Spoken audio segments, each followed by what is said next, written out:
Pagi Bapak Ibu, sudah lama sekali saya tidak di sini. Hari ini bertemu dengan Bapak Ibu. Ada banyak wajah-wajah yang saya kenal, tapi ada juga yang tidak saya kenal. Tapi senang berada di sini. Hari ini saya mau berbagi kebenaran firman Tuhan. Saya kasih judul air mata menjadi mata air. Ya, saya mau berbagi kepada Bapak Ibu dari kebenaran firman Tuhan hari ini. Oke, saya mau ngajak Bapak Ibu baca Mazmur 84. Saya baca ayat 6, Bapak Ibu baca ayat 7, ayat 8 baca bersama-sama ya. Oke, saya mulai. Ayat 6, berbahagialah manusia yang kekuatannya di dalam Engkau, yang berhasrat mengadakan ziarah.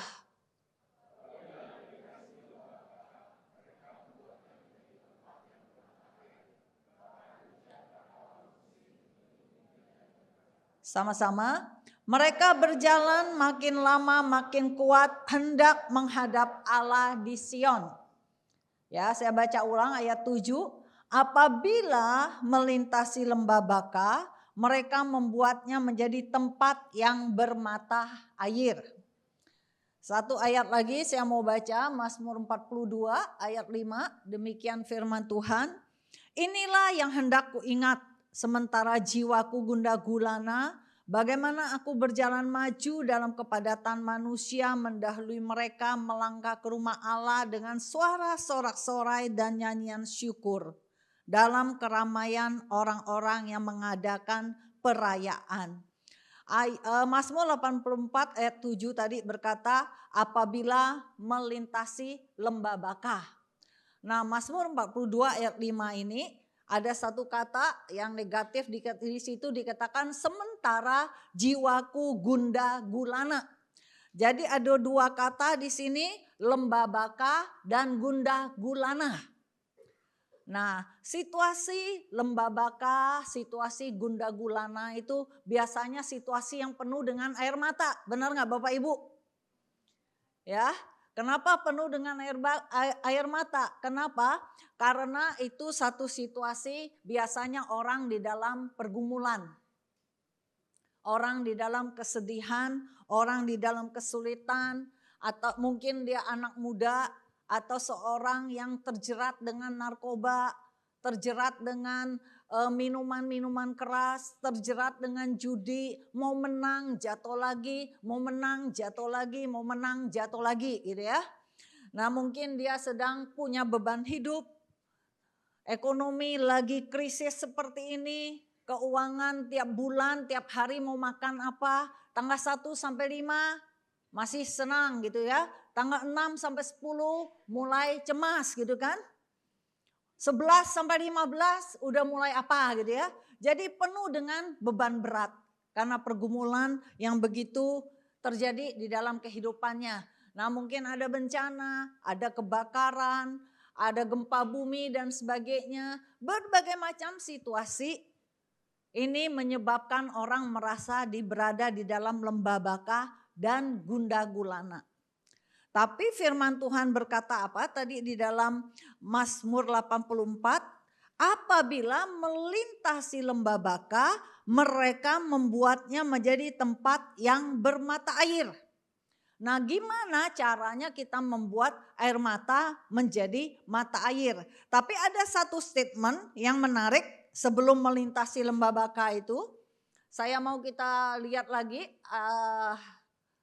Mazmur 84 dikatakan apa? Berbahagialah manusia yang kekuatannya di dalam Engkau, yang berhasrat mengadakan ziarah.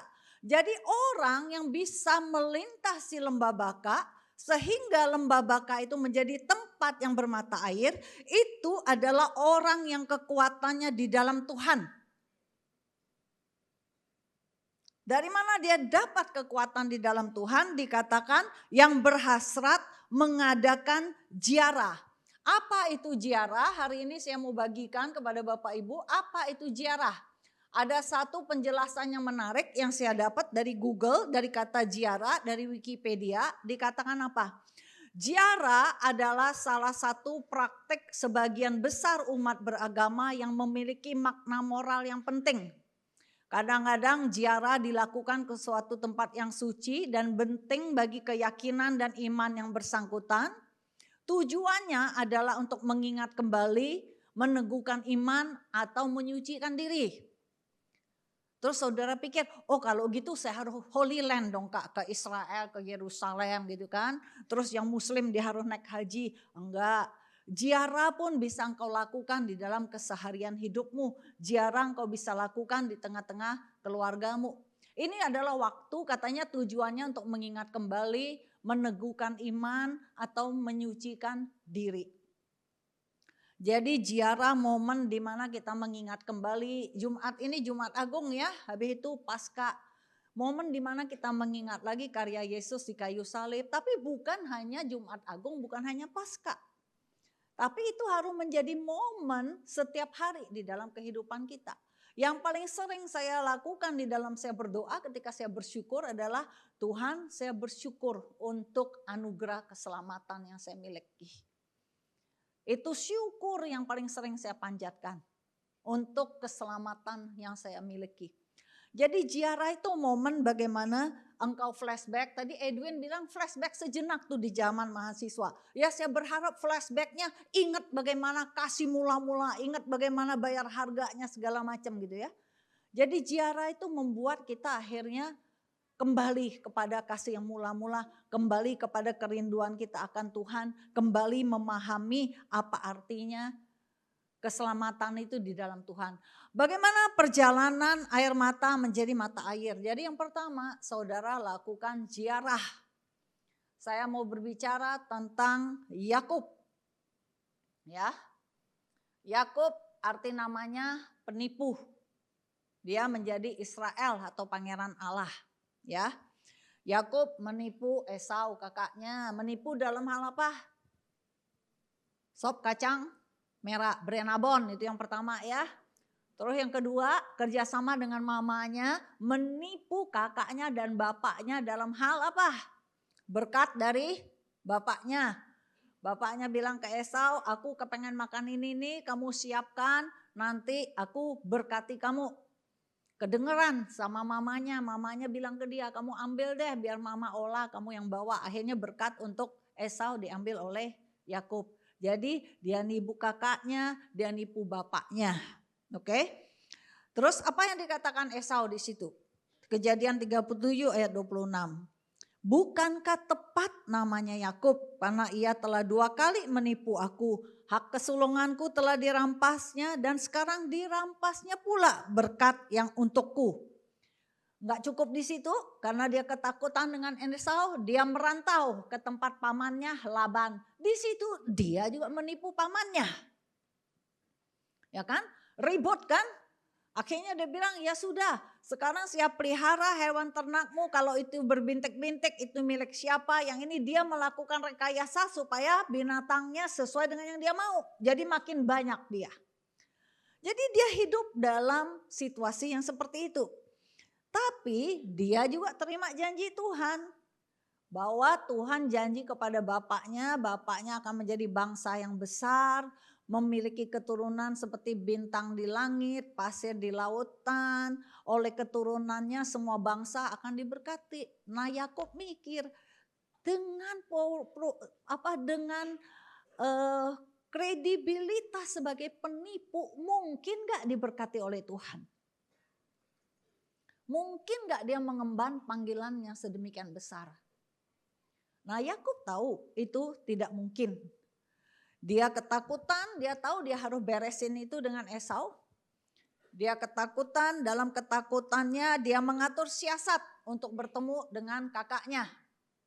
Apa yang dia lakukan? Dia bikinkan kelompok pertama bawa banyak sekali hadiah untuk Esau. Kelompok kedua siapa, kelompok ketiga siapa. Semua dia suruh berangkat, dianya berziarah dulu. Di Penil, dia bergumul di situ. Dia bergumul, dia bilang, Tuhan engkau tahu hidupku. Ya intinya Tuhan engkau tahulah aku ini penipu, labelku adalah penipu, begini gini. Aku ini ketakutan mau bertemu Esau kakakku dan sebagainya, dia bergumul. Intinya Tuhan bebaskan aku dari semua beban-beban ini. Karena kalau enggak dia enggak akan bisa meraih mimpi dia enggak bisa mewariskan panggilan ilahi yang diberikan kepada bapaknya. Dia bergumul dan di situ pangkal ininya dipukul, dikatakan apa? Dan Tuhan berkata, namamu bukan lagi Yakub tapi Israel. Dari penipu menjadi pangeran Allah.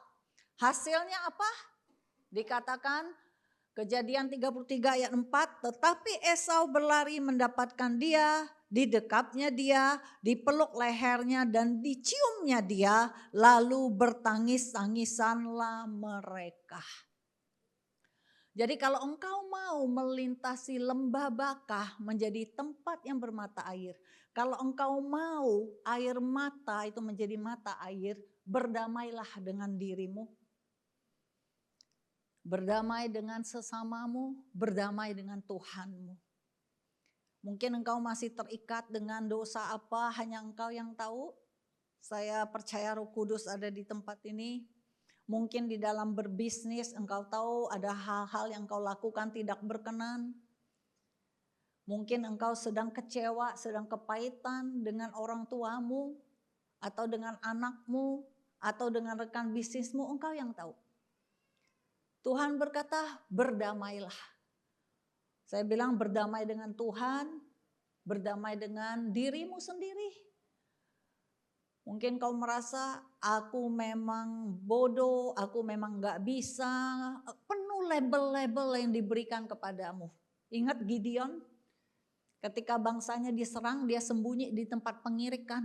Karena dia merasa dia kecil, gak bisa apa-apa. Tapi Tuhan bilang, Gideon keluar, engkau pahlawan Allah. Jadi hari ini kalau engkau dilabelin selalu miskin, selalu gak bisa bekerja, penuh label-label di dalam hidupmu. Sama seperti Yakub dia labelin penipu. Datanglah kepada Tuhan. Engkau pribadi yang berharga, engkau unik. Yesus sudah mati untuk dirimu menebus engkau. Dari semua label-label itu. Disalib, dia merubah kutuk menjadi berkat.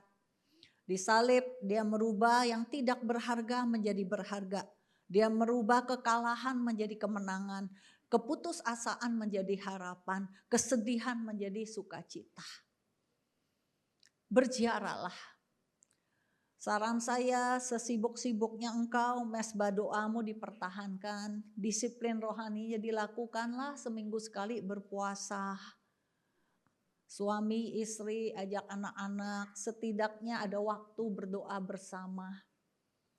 Supaya apapun yang terjadi di tengah-tengah keluargamu, engkau melihat tangan Tuhan menolong engkau.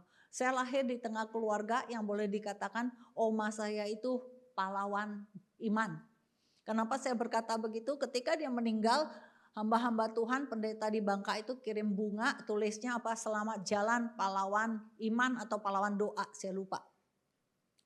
Ya, oma saya sangat disiplin. Setiap Kamis sore jam 3 dia akan berpuasa sampai Jumat jam 3.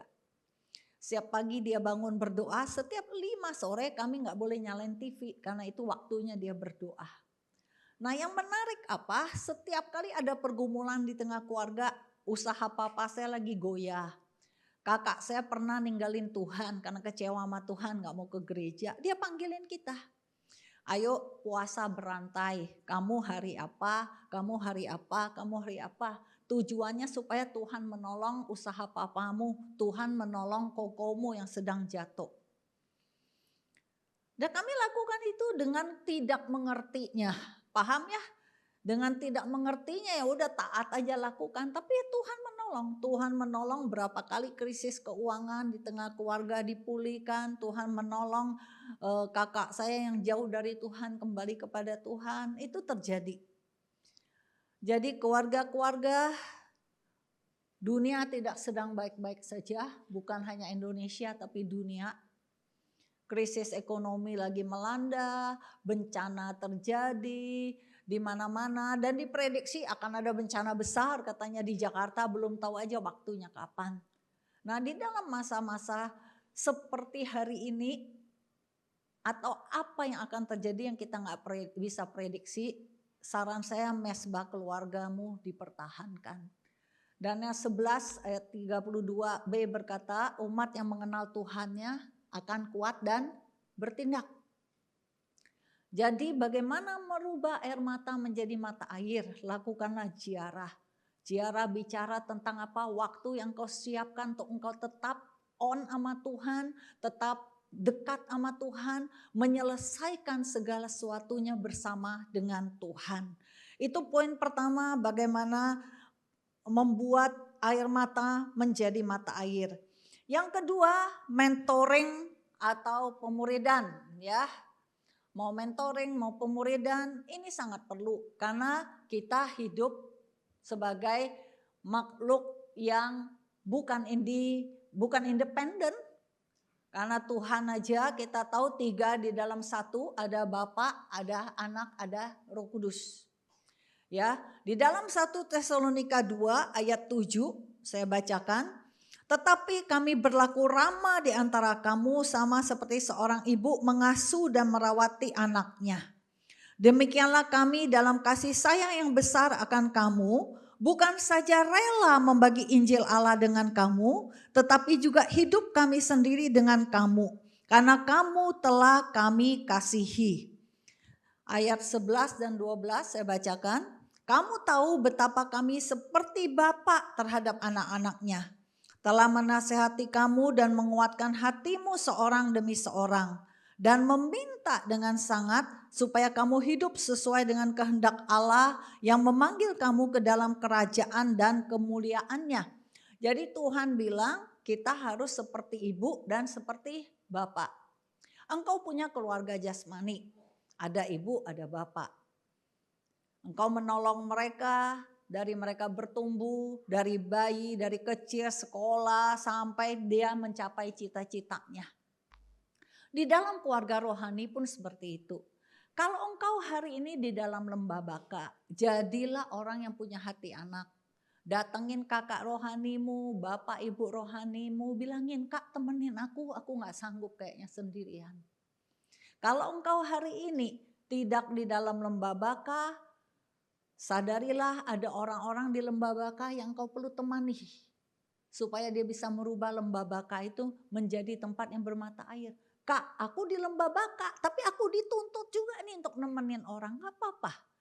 Karena Tuhan itu mesin mujizatnya itu unik. Dengan kita menolong orang lain kadang-kadang masalah kita juga terselesaikan. Saya tadi dikatakan Edwin ya melihat Acong, melihat Edwin mereka, melihat Acong ini dari single sama Silvi. Jadian, putus, jadian sampai punya anak sampai hari ini menjadi saksi hidup gitu ya. Saya menemani mereka dan sebagainya. Tuhan menghibur kita dalam artian gini loh, apa yang kamu taburkan gak pernah sia-sia. Ketika mereka sudah menikah, sudah punya anak, ada yang merantau kemana-mana gitu ya. Saya pernah ditelepon oleh salah satu yang pernah saya bina dari Makassar. Dia dalam keadaan rohani down gitu ya, apa dan sebagainya. Nah sering sekali telepon, konsultasi, terus dia sering mengikuti melalui YouTube, dia digairahkan kembali. Nah yang paling lucu yang dari Surabaya. Pindah Surabaya bingung kan, gak ketemu gereja yang cocok gitu apa dan sebagainya. Udah mati rohani lah, udah gak ada gairah. Dia nelfon saya, kenapa? Saya bilang, Kak semalam aku mimpi, kata dia. Aku mimpi khotbah Kak Sil yang tentang begini, ini, semua flashback. Habis itu dia digairahkan lagi oleh Tuhan. Bapak Ibu, apa yang kau tabur tidak akan sia-sia. Ketika saya mendengar seperti itu, hati saya pun digairahkan. Belum bulan lalu, masih hitungannya dalam bulan ini, saya ditelepon oleh satu ibu. Oke, ibu ini 20 tahun yang lalu bersama dengan Acong, bersama dengan David segala macam kita layanin adiknya. Adiknya hidup dalam pergumulan lah segala macam gitu ya. Terus Tuhan pulihkan, sudah menikah, sudah punya anak. Gara-gara itu saya kenal sama kakaknya. Oke, ya kenal begitu aja. Memang berapa kali kakaknya ini ketika anaknya mau kuliah ke luar negeri nanyain saya ada rekomen gak gereja di mana dan sebagainya. Ya seperti itu aja. Udah 20-an tahun tiba-tiba bulan lalu saya di WA. Kenapa? Dia sudah pensiun, hidup sudah mapan. Sekarang kerjaannya ya udah jalan-jalan, karaoke sama teman-teman, nikmatin lah hidup gitu ya. Tapi dia ngerasa kok apakah hidup hanya seperti ini? Nah terus Roh Kudus ingetin dia, cari yang namanya Sylvia Handoko katanya. Dia cari nomor telepon saya, akhirnya dia dapat dari orang. Dia minta ketemu. Ya dia bilang, saya mau hidup saya punya makna. Bukan hanya sekedar sukses secara keuangan segala macam, tapi saya mau mulai belajar memperhatikan jiwa-jiwa, belajar melayani. Ya udah, akhirnya sekarang saya ajak ikut ke Komsel, dia sudah beribadah di salah satu abalov yang ada di tempat yang lain. Semua yang kita tabur itu nggak pernah sia-sia. Nggak ada orang begitu lahir langsung dia bisa. Penginjilan bukan hanya kamu nginjil habis itu pergi, no. Dikatakan apa? Pergi jadikan segala bangsa muridku, baptis mereka, ajar mereka melakukan segala sesuatu yang perintahkan kepadamu. Dari lembah Baka menjadi tempat yang bermata air, kita butuh menjadi mentor. Kita butuh menjadi pemurid, kita perlu menjadi bapak dan ibu rohani. Saudara yang sekarang ada di lembah Baka, cari kakak-kakak rohani yang bisa mendampingi engkau. Saya punya pengalaman, ini kaitan tetangga di mana saya tinggal gitu ya. Saya banyak traveling, Bapak Ibu tiap bulan pasti ada travelingnya karena urusan pelayanan. Tapi saya juga dikenal sama tetangga-tetangga dan kenal tetangga-tetangga. Kenapa? Karena saya selalu menyediakan diri. Satu kali jemaat yang tinggal di kompleks saya kasih tahu, Kak, tetanggaku kasihan deh. Dia tinggal sama keponakannya, ditutupi dari suami dan mertuanya karena dia stres, dia depresi sama mertuanya. Dia baru pulang berobat dari Malaysia, anaknya arsitek kerja di Malaysia pulang nemenin dia karena nggak bisa terima mamanya seperti itu. Dia nggak berani lihat orang katanya. Habis itu saya dikenalin, begitu saya kenal sama dia tiap pagi saya ketok pintunya. Ci, jalan yuk, saya ajak jalan pagi. Nggak berani lihat orang, mulai berani ikut komsel. Satu saat akhirnya keponakannya mau renovasi rumah. Dia bilang, Sil boleh nggak aku sama anakku tinggal di rumah kamu? Ya kita urunan lah biaya listrik segala macam. Akhirnya dia sama anaknya tinggal di tempat aku. Mamanya pokoknya sudah ikut saya komsel, sudah ikut gereja. Anaknya si Anjili, anaknya bilang enggak. Kalau Cici mau begitu, mamiku mau ikut nggak apa-apa, tapi aku nggak mau. Ya sudah gitu kan, berarti dia nggak mau. Satu kali saya pulang, anaknya nyamperin saya sambil menangis. Karena merasa diperlakukan tidak adil, saya udah tinggalin karir saya di Malaysia, begini. Sekarang dia ngalamin, kalau nggak salah dia diberhentikan atau apa gitu dari kerjaan dan sebagainya ya. Akhirnya saya bilang, kamu mau nggak didoain? Dia mau. Habis itu saya telepon anak-anak yang di gereja yang sepantaran sama dia supaya memfollow up dia. Akhirnya dia bertobat, dia masuk dalam komsel, sempat full time 2 tahun di barat bagian media. Habis itu dia melanjutkan pendidikannya ke Kanada. Butuh tahunan untuk saya menemani dia. Jadi miliki hati, saya bukan tipe gembala. Bisa paham maksud saya? Orang curhat masalah 10 menit saya sabar, 15 menit kapan kelarnya gitu kan. 30 menit Meliana kamu kesini dengerin gitu kan. Bisa paham? Tapi kalau Tuhan mengantar orang itu ke saya percaya Tuhan punya maksud. Dan saya tahu kita harus bekerja sama sesuai karunia. Jadi yang memfollow up ibu ini saya kerjasama dengan siapa? Memfollow up yang tadi saya katakan itu sekarang saya mengajak siapa untuk bersama-sama. Tuhan memanggil kita untuk semua kita memuridkan, untuk semua kita mementor. Untuk semua kita dimentor, untuk dimuridkan. Dan itu butuh proses. penemanan, nemanin orang itu sampai orang itu mengalami kemenangan demi kemenangan. Jadi kalau engkau mau melihat air mata itu menjadi mata air, engkau berziarah, engkau dikuatkan, engkau berdamai dengan Tuhan, dengan dirimu, dengan sesamamu. Habis itu kalau engkau belum ada mentor, cari mentor, cari pemurid. Oke, kalau engkau hari ini sudah kagak sabar dengan pribadi-pribadi tertentu, mentor-mentor dan pemurid-pemurid, bersabarlah ya, temenin dia. Temenin dia. Kita nggak tahu kapan kita akan menuai. Sama seperti yang saya bilangin itu 20-an tahun yang lalu ngelayanin adiknya ramai-ramai, bukan cuma saya. Ternyata tahun ini dia menelpon mencari. Dia kepengen ikut Tuhan dengan lebih lagi. Itu semua adalah proses. Oke. Jadi saya bacakan lagi ayat berikutnya. 2 Timotius 2 ayat 2 dikatakan, apa yang telah engkau dengar daripadaku di depan banyak saksi, percayakanlah itu kepada orang-orang yang dapat dipercayai yang juga cakap mengajar orang lain. Mau Tesalonika ini, yang tadi Tesalonika kita baca, atau mau Timotius ini ditulis oleh Paulus. Ya, Paulus menulis ini kepada Timotius. Jadi Paulus memuridkan Timotius, terus dia bilang ke Timotius, apa yang telah kamu dengar daripadaku, percayakan itu kepada orang yang dapat dipercaya. Dia muridkan lagi orang lain, terus orang lain ini juga mengajarkannya lagi kepada orang lain.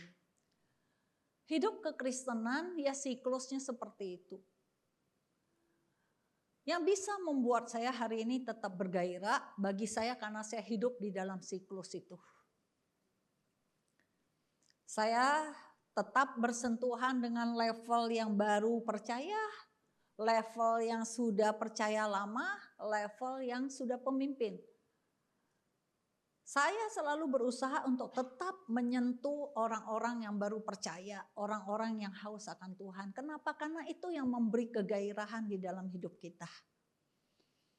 Ya, sustermu, sopirmu, asisten rumah tanggamu, rekan kerjamu, rekan kantormu, tetangga di sekitarmu, itu adalah orang-orang yang kau bisa sentuh hidupnya.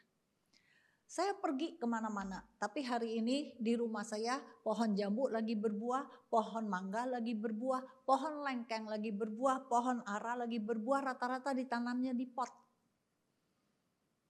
Ya, sampai saya ditanya, siapa yang merawat gitu ya, saya kasih rahasia hari ini, tetangga yang merawat kalau saya pergi.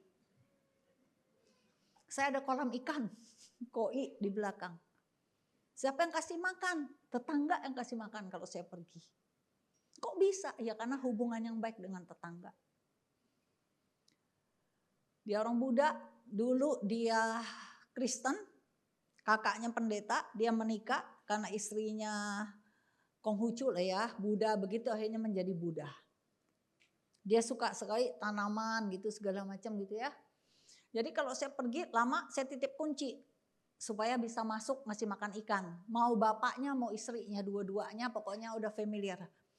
Oke, akhirnya melalui pertemanan anaknya mulai ke gereja. Tahu nggak berapa lama bapaknya ke gereja, cucunya ke gereja, satu-satunya belum si cicinya yang belum mau. Dan si cici ini setiap kali saya di Jakarta misalnya saya pulang nih nanti jam 4 pasti jalan sore sama dia 30 menit. Dengerin curhat dia, masukin berita Injil dan sebagainya. Jadi sekitar saudara ada banyak. Kok sempat Kak, udah sibuk begitu? Sempat-sempetin. Lagian juga gak bagus kan saudara di dalam rumah AC, melulu duduk lama di meja kerja gitu kan gak bagus juga. Jadi saya selalu sempatkan interaksi dengan mereka. Jadi lakukan itu. Setelah berziarah, beri dirimu untuk melakukan mentoring, pemuridan. Terus yang ketiga, gimana caranya supaya air mata bisa menjadi mata air, jadi saksi. Ya ini lebih agak mirip dengan yang kedua. Saya mau bacakan beberapa ayat dari Yehezkiel 47. Ayat 1. Kemudian ia membawa aku kembali ke pintu bait suci dan sungguh ada air keluar dari bawah ambang pintu bait suci. Jadi ada air ya dari bait suci. Ayat 7, dalam perjalanan pulang sungguh sepanjang tepi sungai itu ada amat banyak pohon di sebelah sini dan di sebelah kanan. Ia berkata kepadaku, sungai ini mengalir menuju wilayah timur dan menurun ke arah Yordan dan bermuara di Laut Asin. Air yang mengandung banyak garam dan air itu menjadi tawar. Jadi ketika air mengalir dari bait suci melewati Laut Asin, air itu menjadi tawar. Oke. Baca ayat berikutnya, ayat 9 saya bacakan. Sehingga kemana saja sungai itu mengalir, segala makhluk hidup yang berkeriapan di sana akan hidup. Oke? Ikan-ikan akan menjadi sangat banyak, sebab kemana saja air itu sampai, air laut di situ menjadi tawar, dan kemana saja sungai itu mengalir, semuanya di sana hidup.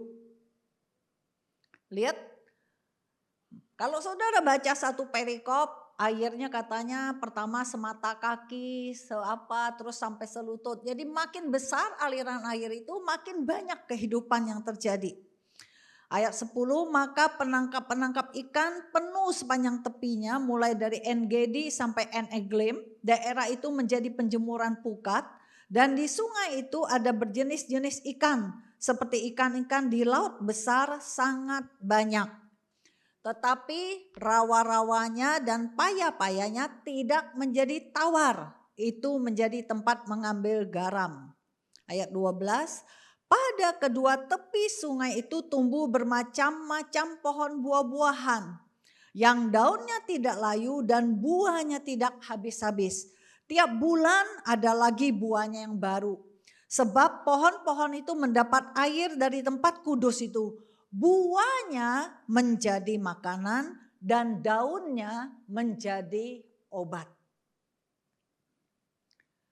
Ketika air mata lembah Bakah dilewatin menjadi mata air. Ketika mata air itu mengalir, segala sesuatu yang mati ketika dilewatin oleh mata air itu dikatakan hidup. Pohon-pohon yang dilalui, semua binatang-binatang yang dilalui, ikan-ikan yang dilalui menjadi besar-besar. Pohonnya selalu menghasilkan buah. Pohonnya katanya buahnya menjadi makanan, daunnya menjadi obat. Ketika engkau sudah mengalami pemulihan daripada Tuhan, kalau engkau berkata cukup sampai di saya, engkau tidak pernah mengalirkan itu kepada orang lain, malah engkau tidak akan mengalami kehidupan yang lebih baik. Bisa bayangin sungai yang airnya mengalir dengan sungai yang tidak mengalir. Yang sungai tidak mengalir biasanya sampah muter-muter di situ gitu kan. Jadi bau karena nggak ada siklus air yang baik. Tapi air yang mengalir ada sampah-sampah pun bisa dibuang oleh air itu. Dan airnya menjadi jernih, menjadi segar, menjadi ini. Begitu juga kehidupan orang Kristen. Kita didesain untuk jadi saksi. Kalau kita nggak mau jadi saksi, kalau kekristenan hanya sampai kepada kita, bukannya berkat yang kita akan terima. Yang ada kita akan mati pelan-pelan. Maaf kata ibaratnya makan, tapi saudara nggak bisa melakukan pembuangan. Susah kan? Tapi kalau saudara bersedia menjadi mata air yang terus mengalirkan itu, aliran itu akan makin besar, makin besar, makin besar. Dan itu akan membuat saudara terus bertumbuh dan orang-orang yang dialirin oleh aliran air hidup itu akan mengalami perjumpaan dan perjumpaan dengan Tuhan.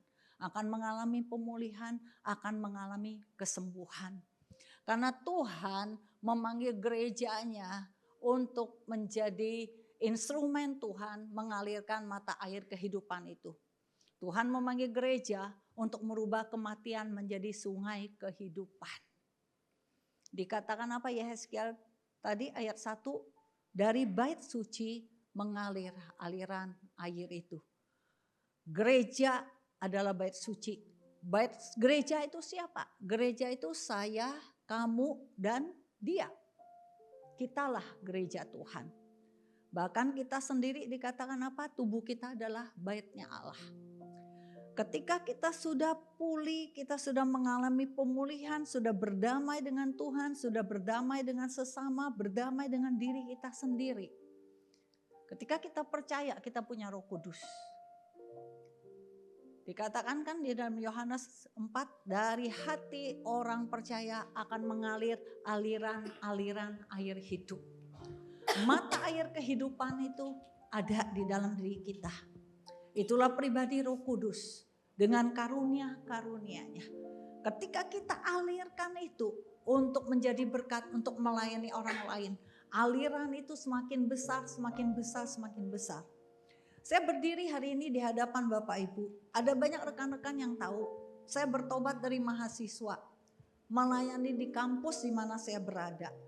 Dari melayani kampus saya di mana saya berada dipercayakan untuk membantu membina pengurus-pengurus kampus lain. Pergi ke Kalimalang, LPK Tarakanita, pergi ke ASMI, pergi sampai ke Gunadarma di Depok sana, pergi ke sana. Kalau hari ini saya nggak setia, saya nggak akan pergi ke suku-suku bangsa, ke kota-kota lain di Indonesia, bahkan kadang-kadang pergi ke luar negeri untuk urusan pelayanan.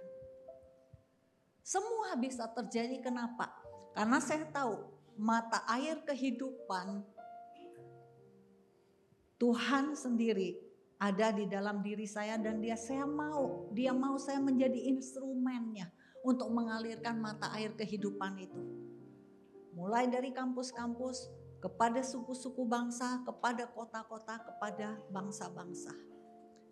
Hal yang sama berlaku untuk Bapak Ibu. Mulai dari pribadimu, kepada orang-orang di sekitarmu, asisten rumah tanggamu, saya bilang tadi drivermu, suster anakmu dan sebagainya. Mereka orang-orang yang membutuhkan kasih Tuhan. Rekan bisnismu, rekan kerjamu, mereka orang-orang yang membutuhkan Tuhan. Dari satu komsel engkau merintis komsel yang lain, engkau mulai pergi lagi menjadi berkat bagi gereja-gereja lain, bagi kota-kota lain. Dan Tuhan akan membawa engkau sesuai panggilanmu untuk engkau terus mengalirkan mata air kehidupan itu. Tuhan memanggil gereja untuk merubah kematian menjadi sungai kehidupan. Tuhan berkata, berbahagialah manusia yang kekuatannya di dalam engkau, yang berhasrat mengadakan ziarah. Apabila melintasi lembah Baka, mereka membuatnya menjadi tempat yang bermata air. Hujan pada awal musim menyelubunginya dengan berkat. Mereka berjalan makin lama makin kuat hendak menghadap Allah di Sion. Amsal berkata, jalan hidup orang benar seperti rembang di tengah hari yang semakin terang. Hal yang sama berlaku untuk hidupmu. Hal yang sama berlaku untuk hidupku. Ayo kita datang kepada Tuhan. Jangan terlalu lama tinggal di dalam gua adulammu. Jangan terlalu lama tinggal di dalam kesendirianmu. Jangan terlalu lama menanggung bebanmu sendirian. Karena Tuhan berkata, Tuhan mau membebaskan engkau, Tuhan mau memerdekakan engkau, Tuhan mau engkau keluar dari gua persembunyianmu. Sama seperti Gideon, Tuhan bilang keluar engkau pahlawanku yang gagah perkasa. Hari ini keluar dari persembunyianmu, keluar dari keterpurukanmu, keluar dari gua adulamu. Lihat Tuhan mengulurkan tangannya. Dia berkata, aku mau menggandeng engkau keluar dari itu, menapaki hari-harimu, keluar dari lembah Baka itu, masuk ke dalam mata air yang Tuhan sediakan.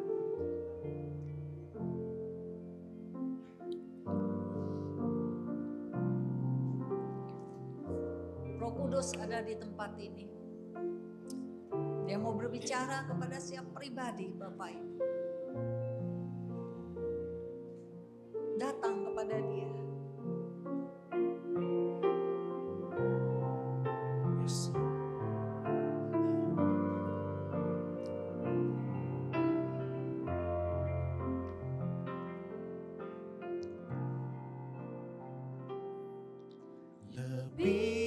baik satu hari di pelataran-Mu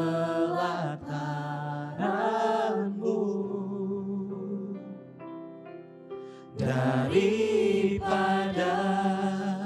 1000 hari di tempat lain.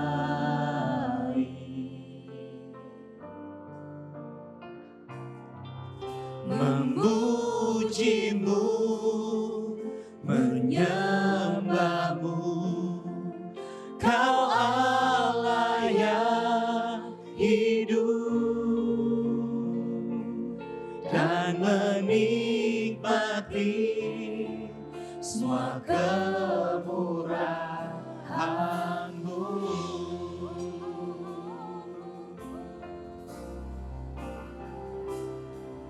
Lebih baik satu hari di pelataran-Mu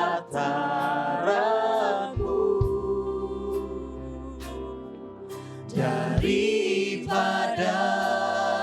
1000 hari di tempat lain.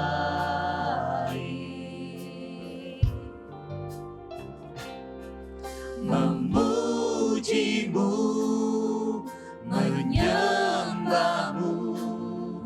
Kau Allah yang hidup, dan menikmati semua kemurahan-Mu.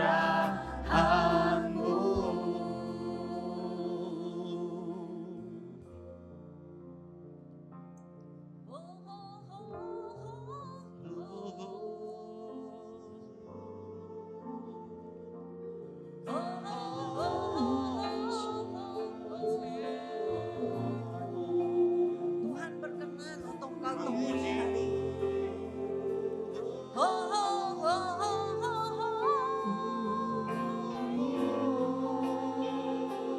Darah mana-mana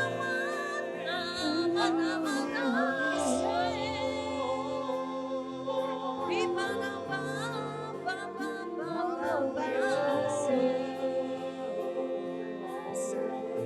keluar dari tempat persembunyian, keluar dari tempat persembunyian. Tuhan mau kau menikmati kemurahan-Nya. Tuhan mau kau menikmati kasih karunia-Nya. Engkau yang hari ini di dalam pergumulan berat, ada bahkan di antara engkau yang sudah berpikir untuk bunuh diri. Ada di antara engkau yang sudah berkata, Tuhan aku sudah tidak tahan. Ada di antara engkau yang mengalami konflik suami istri yang begitu tajam. Bahkan ada di antara engkau yang punya selingkuhan. Tuhan berkata hari ini, anakku keluar dari setiap jerat-jerat itu. Anakku keluar dari persembunyianmu. Anakku keluar dari keterpurukanmu. Tuhan mengulurkan tangannya. Tuhan berkata, ayo anakku keluar. Ayo anakku keluar. Keluar dari persembunyianmu. Ada kemurahan Tuhan hari ini. Ada kasih karunia Tuhan hari ini. Ada pemulihan Tuhan. Ada pengampunan daripada Tuhan. Ada harapan baru di dalam Tuhan. Ada kemenangan di dalam Tuhan. Datang kepada Tuhan jemaatnya. Datang kepada Tuhan. Tuhan berkenan engkau temui. Darahnya menyucikan engkau. Darahnya membasuh engkau dari dosa-dosamu. Dari keterikatan akan seks yang kau alami. Tuhan berkata, kepuasan sejati itu ada di dalam aku. Keluar dari setiap jerat-jerat iblis itu. Keluar. Keluar. Meskipun engkau harus terseok-seok, Tuhan berkata melangkahlah. Tangan kananku akan memegang engkau. Tangan kananku akan memegang engkau.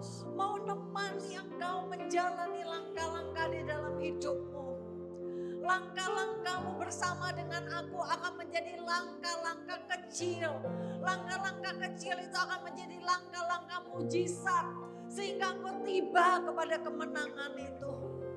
Keluar dari setiap jerat-jerat itu, keluar.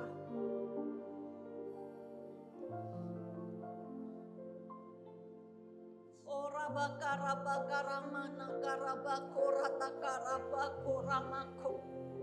Hinalamako ramako ramanamo. Hinalamaka ramako. Terima pemulihan itu. Terima kesembuhan itu. Orang sama mama.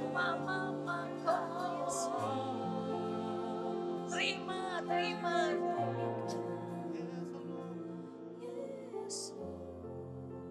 Adakah di antara engkau yang butuh untuk didoakan? Taruh tanganmu di dadamu. Engkau dalam pergumulan, engkau dalam keterpurukan, engkau butuh rekan, engkau butuh sahabat. Izinkan kami mendoakan saudara di tempat dudukmu, taruh tanganmu di dadamu. Pemimpin setempat, pemimpin sel akan menghampiri saudara, akan mendoakan saudara. Jangan malu, jangan takut. Nobody perfect. Semua kita pernah mengalami masa-masa padang gurun di dalam hidup kita. Kalau nggak perlu didoakan, taruh tanganmu di dadamu.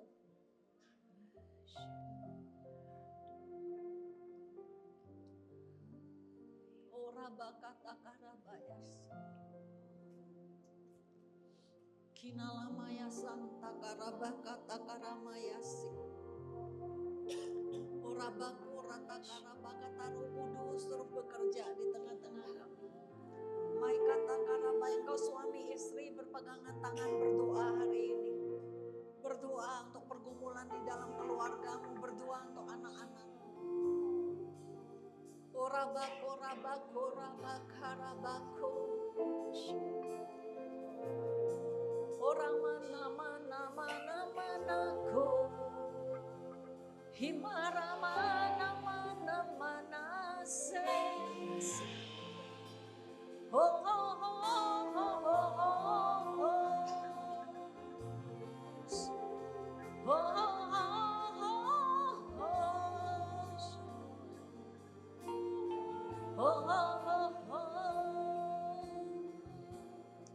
Haleluya. Lebih baik satu hari di pelataran-Mu daripada 1000 hari di tempat lain.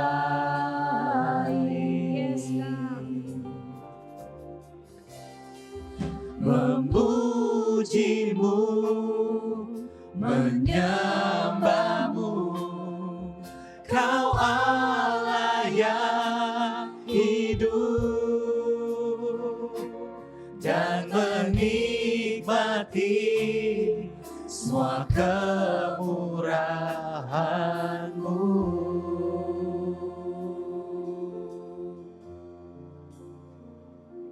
Roh Kudus terus berurusan dengan Bapak Ibu, bukan hanya di tempat ini. Selesai ibadah ini, ketika engkau pulang ke rumah, saya minta Roh Kudus terus berurusan dengan Bapak Ibu. Karena di salib Tuhan telah tanggung semuanya. Tuhan tanggung kutuk menjadi berkat, Tuhan tanggung sakit penyakit menjadi kesembuhan, Tuhan tanggung kelemahan menjadi kekuatan. Tuhan tanggung semua pergumulanmu di atas kayu salib. Dan dia bukan hanya mati, tapi dia bangkit. Itu menjadi garansi, itu menjadi jaminan. Kalau engkau akan mengalami kemenangan demi kemenangan di dalam hidup. Bapa di surga, hamba-Mu telah selesai menyampaikan kebenaran firman. Roh Kudus terus berbicara, engkau konselor yang terbaik, engkau penyembuh, engkau penolong, engkau sahabat dari jemaat-Mu. Terus Engkau berbicara kepada pribadi lepas pribadi mereka. Engkau konselor yang terbaik. Sembuhkan setiap bagian hati yang luka. Semua yang tidak ada harapan, beri harapan yang baru. Lakukan itu di tengah-tengah jemaat-Mu.